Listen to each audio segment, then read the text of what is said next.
don't want to live in a world, I don't want to live in a society, a country, a community where the first thing or the most important thing people think about me is that I'm a black man. I think that me being black is one of the least interesting things. It's definitely like it's not of my accomplishments and achievements in life. It's not high up there. Like, you know, like thanks God for the melanin, but like I didn't really earn it. Like I didn't do much. I kind of just popped out my mother and was like, hey, cool. I'm kind of chocolatey. Right? You know what I mean? Like, cool. Okay. It's like, I'm not all day, every day, like, hey guys, you know, I'm black. I'm black. And this is something that even annoys me in media. I don't like it when, there's so many, books and podcasts and stories and pushes. Like there's so many things about movies about just like being like, it's kind of like just being black, right? Like, I don't know, like I've written books. I'm not going to just write 5 different books about like my blackness. It's like, man, tell a story, like say something interesting. Like there's nothing interesting about it. Right? I don't want to read some book by someone about like what it's like to be a white person. I'm like, what do you mean? Like just tell a story, share your experiences, share your knowledge, whatever. But it's almost like in the media, they've made a whole industry of this kind of race hustle. Of it's just like every time that's just the focus and the focus and the focus. And it also just trains people in the wrong way because it makes people, it forces people to see it and consider it in a way that is unnecessary and unhelpful and awkward. I mean, we have eyes, like unless you're genuinely blind, like everyone, we all can see what each other look like, right? Immediately you can just walk around any city, you can be like, I can see what everybody looks like. But I don't think it's healthy for that to be just such a focus for people, where to the point where like that's just what they see, let alone to the point where they think that needs to influence how they treat each other. Right. Because wasn't that the whole problem in the past? Yeah. That was the problem in whether it's the history of America, the UK. It was the basis of racism in the first place. It was the basis. Exactly. That was the whole point. And I noticed something that happened for me in 2020. I've always been a ball player. So I always played on teams that had people of all kinds of races. Yeah. You know, a lot of black guys I would ball against and with on my team, against my team. And they're ball players. Yeah. They're fucking ball players. When he's trying to cross me over and take me to the hole, I'm not like, oh, that black guy's trying to get me.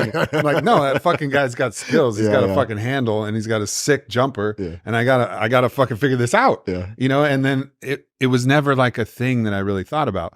And then in 2020, it was like, I remember walking around and it was like, oh, now I gotta notice this thing, which I never really noticed before.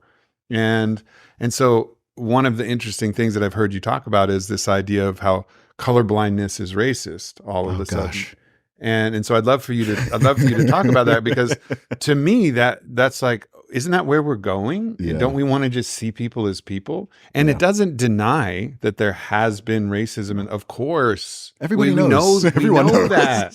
We fucking know that. Also, you know, my heritage also radically discriminated. My ancestors had to flee from Russia during the pogroms because they were living out in the countryside, and there would be people riding on fucking cavalry with sabers, burning down houses, raping women, killing them, and they had to fucking leave. Yes. But like, that's not how I see myself or the world anymore. It's not that I deny that exists or that anti-Semitism still exists, of course. And you probably don't, what country were your They were from the Black Sea in Russia. Okay. And I'm assuming you don't hold a massive grudge against like modern day Russians for No. No. I mean, I went to Moscow, I had a fucking blast. Yeah, of course.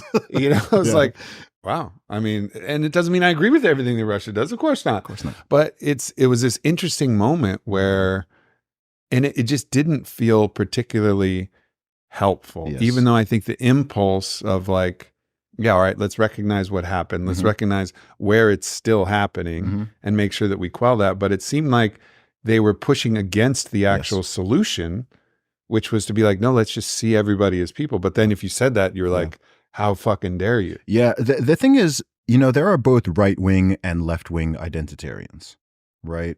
So what you're talking about, that whole push, that was essentially left-wing identitarianism. I'd even say far left-wing, right? Racial identitarianism. It's it's that political horseshoe theory thing, right? You go all the way to the far right, you go all the way to the far left, and you're like, hey, these are kind of the same people, right? The sort of underlying philosophy behind it might be slightly different, but both want you to think that, be hyper race conscious and to treat people differently based on their race and to make lots of assumptions about them based on their race or ethnicity. Like they both agree on that point. Like they'll both say we need to raise the level of racial consciousness. People on the extreme far right, like actual white nationalist types, will say that. And the people on the extreme left who are fully into the identity politics stuff, they'll say the same thing. They'll say like, no, colorblindness, but they both say colorblindness is wrong. You should see color. You should be super, right? Like they're saying the same thing. They both are in favor of various forms of segregation and racial separation. They both say the same thing. That's why you've got like on some of these far left college campuses where they actually have they have black only areas, or areas where white people are not supposed to go into, where they have parent teacher conferences, and they have one for so-called parents of students of color and one for parents of white children. That's a real thing, right? And it's like I'm not an expert on American history, but I think y'all did this before, and it wasn't like so great. I mean, South Africa just came out of this in 1994. I went to South Africa twice last year, and it was quite interesting to see some of the, you can sort of feel some of the vestiges of that, but also just to talk to people, especially older people, people in their 50s, 60s, who grew up with apartheid, and be like, man, like, what was it actually? I'm curious, like, what was it like? Because to me, it's such a foreign concept, right? I can't imagine I can't imagine actually like living in a place where it's like, this is the whites only place, this area is for the blacks, this area, like, it's so antithetical to everything I believe in the way that I grew up that it sounds bizarre to me. And 1994, like, it's not long ago. That was in my lifetime. I remember as a child, I didn't know what apartheid was, but I remember when it fell. I remember on the TV them talking about it, and like I didn't really know what it meant, but I was like, oh, okay. But now I'm like, man, 1994, 30 years ago, people were still like overcoming that garbage.